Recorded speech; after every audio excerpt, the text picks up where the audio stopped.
G'day, WarblesOnALot here. Now, as you know, or maybe you don't, I'm a mad scientist, I'm a fool on the hill, and I'm fairly self-opinionated. But today I'd like to have a little bit of a critique of what I call the Occupy movementalism, which has been sweeping the planet for the past couple of months. And I want to have a bit of a look not only at the origins of the movement, but at some of their gripes and complaints, okay?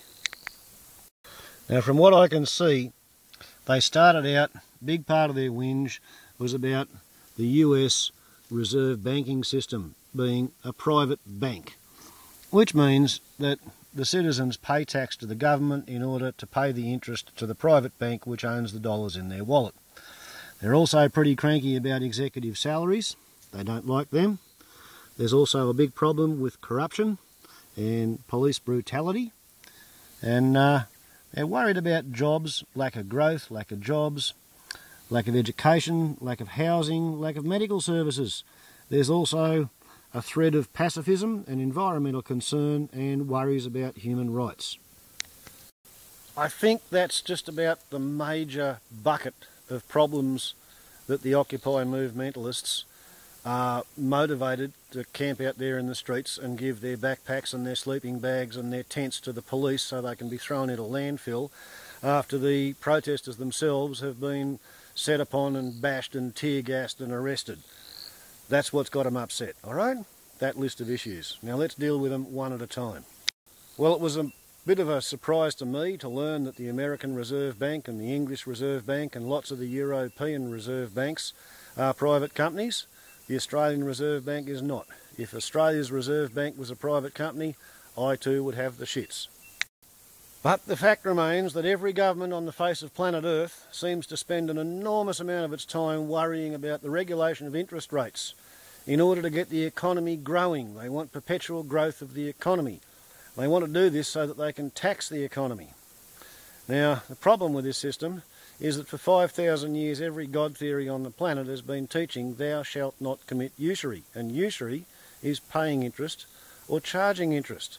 And the reason it's considered terribly bad by the god theory is that with simple interest, 10% interest means harvesting the paddock 11 times in 10 years, and with compound interest you have to harvest the paddock 20 times in 10 years. So deficit finance, simple and compound interest, is what has created every desert on the planet. But it's what every government on the planet is dedicated to regulating in order to maintain conditions of economic growth.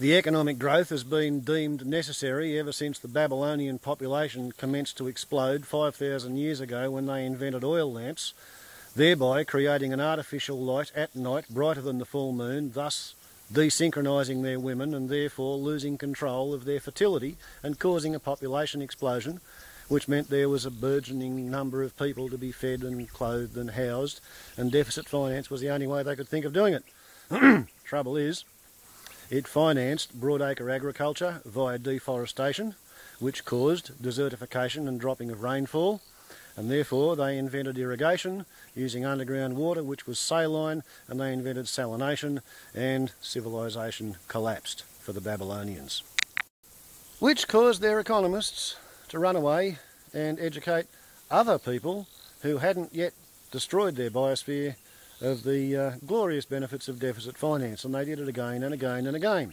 But right now, this is the first time the economists have ever tried trashing the biosphere all over the planet at once. Okay, now another thing that crankifies the Occupy movementalists is the topic of executive salaries. They reckon these people are making too much money. But my question is, making too much money in relation to what? Here where I live, the Shire Council has 10,000 people living inside its boundary. Now I'm pretty sure the amount of rates they collect is more than $27 million a year. Probably closer to $270 million a year, right? But the town's general manager gets about $270,000, right? He gets 1/10 of 1% of the money that he administers, right? 270 million that he administers, and he gets 1/10 of a percent, 270,000. Now how would it be if he administered a hedge fund of billions of dollars? Instead of getting paid hundreds of thousands, you'd have to pay him millions of dollars in order to keep him honest. It's a bit like the local magistrate. He's paid so much money that none of the people that he judges are rich enough or capable enough to offer a big enough bribe to cause him to break the law, to pervert the course of justice. Same thing with hedge fund managers, global multinational executives. They are paid a fraction of the money they administer in order to keep them honest. And it doesn't matter whether their fund makes money or whether it goes broke. You still have to pay the buggers to keep them honest. And you've got to pay them huge sums because they administer mind-buggeringly huge sums of money. Okay, the next thing that the Occupy movementalists have got the shits about is government corruption and police brutality. Well, look at it this way. It is not possible to apply for or hold down a job in any security industry unless the individual concerned is fundamentally psychiatrically insecure. If you don't think that there's a terrible danger of bank robbers, you can't be bothered wasting your life standing in a neatly starched uniform with brightly shined shoes, waiting out the front of the bank with your hand on your holster in the hope that nobody's going to come down the road and try and rob the bank and be able to go home and consider that you've had a really good day's work because nothing happened. Right? You just can't do it. In order to apply for a job as a government bureaucrat, one of your first assumptions is that there needs to be a government of men and women in order to make things fair and reasonable, to keep the forces of evil in check. So you wind up with a bunch of overcompensated inferiority complexes, paranoid and anal retentives who gravitate towards government bureaucracy and the security industry. They have no problems demanding that society be taxed in order to arm their forces of alleged order so that they can then defend their perception of reality from the nature of their own paranoia. And then they have to find something to do with their vast forces in order to justify their existence. So anybody who dissents is labelled a dangerous protester, a dissident, somebody who may be planning on sedition or treason or violence in the minds of the guardians. And who guards the guardians? Nobody. The politicians are led by the guardians. It's why we have a security industry empire building economic-led revolution. As for the concerns of the Occupy movementalists with regard to jobs, well, I'm sorry about that, fellas and ladies, but in order to have any economic activity, you have to have an environmental surplus. If there's no trees in the forest, you can't have a logging industry. If there's no fish in the ocean, you can't have a fishing industry. If there's no coal, you can't have a coal industry. Ditto oil. It's just, you know, you have to have an environmental surplus in order to have any economic activity. And at the moment, 5,000 years of economic growth has consumed the planet's global environmental surplus. Therefore, we can't maintain current levels of economic activity. Thus, and because the economy is shrinking, and anybody who tells you that they're seriously planning on economic growth in order to restructure their debt, in order to economically grow their way out of problems, is a psychotic. They are out of touch with reality. That's the only thing you can say about them. They are fucking nuts. The deficit-financed global industrial village has destroyed the biosphere, and it's time to stop believing in it. Go home and grow some vegetables. Or perhaps get set to live on Wild-Native-Foodplants, because, you know, I've got possums. They attack where I grow vegetables. Regarding the Occupy movementalists' concerns about pacifism and environmentalism and human rights, well, yeah, they're all valid concerns, but there's still 7 billion people on the world and the economy is still collapsing because the global environmental surplus is gone. You're just going to have to remember Socrates. It is better to suffer evil than it is to commit evil. Or look at the God theory. It's better to be non-resistant. It is better to be selfless. While we're at it, yes, this is the steel mesh enclosed plastic mesh roofed enclosure in which I sometimes try to grow vegetables. However, this seems to me a very much better alternative. Trachymene-Incisa, wild native parsnips, grows all by itself, see? Not as silly as I look. This is just protective coloration. I look about as silly as I think the rest of the world really is. That way they don't shoot me in the headlights. So, the key is, save what you can, use less, waste less, pollute less, make do. Save it, fix it, repair it. Return to the hillbilly values. Consumerism was a bullshit idea. You got to stop. And don't give the fascists an excuse to arrest you, or to beat you, or to imprison you, or to take your tent and your sleeping bag and throw them in landfill while they're processing you after the arrest. They might even execute you if things get bad enough. Just pull your head in, lay low, grow vegetables.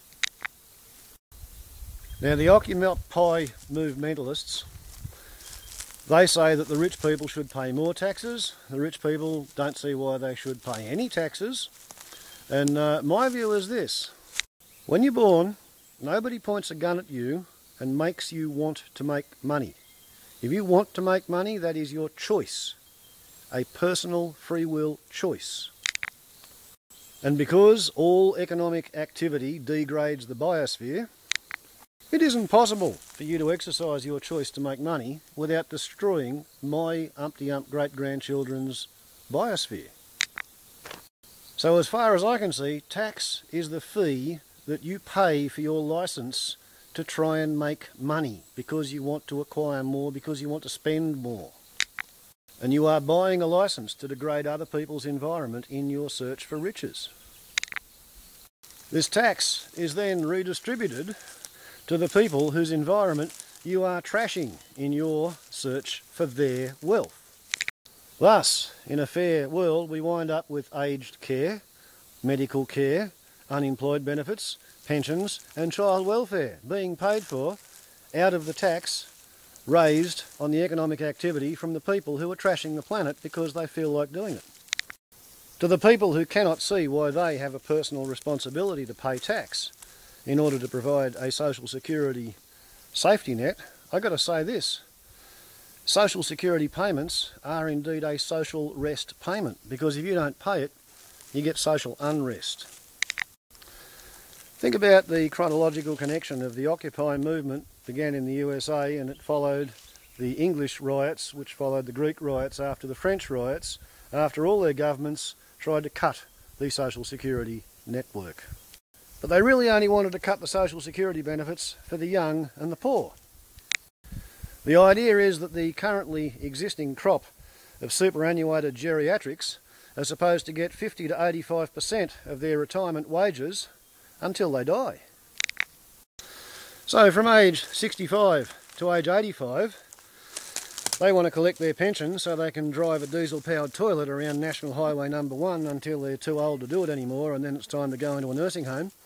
Meanwhile, they want their grandchildren and great-grandchildren to work 60 hours a week in 3 jobs at minimum casual wages in order that the multinationals can make enough profit to pay the superannuation funds, enough to pay Granny and Grandpa's pension. And I'm 50, okay? Of all the environmental damage in the last 1,000 years, 85% of it has happened in the last 100 years, and 60% of it has happened in the last 50 years during my lifetime.